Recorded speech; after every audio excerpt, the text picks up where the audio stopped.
So, misidentification. Misidentification is an imperial behaviour.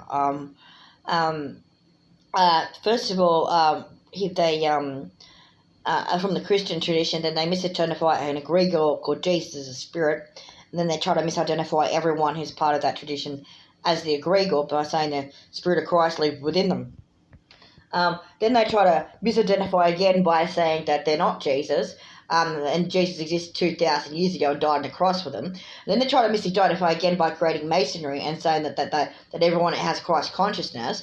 And then so they misidentify consciousness with egregors again, and that's including the guys that use the term egregor. And so the misidentification at the basic esoteric level, at the basic religious level of Western civilization is absolutely screwed from that point onwards.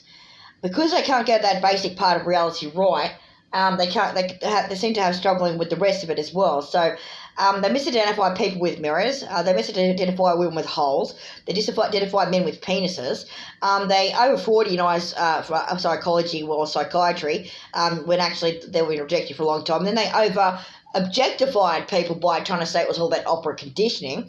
And then basically the entire point of the exercise is to go back to about 1450 and acknowledge that they deliberately removed the pronoun you from being exclusively used as a third-person object, such as you stupid camera or you stupid phone, okay, and started using it for the second-person subject pronoun instead of thee, thou, and thine as a deliberate long-term agenda of turning people into objects as part of the same mentality that the aristocrats had back when the city-states were invented, that the haves were fucking people and the have-nots were property and therefore objects, and that goes back to the objectification of the livestock.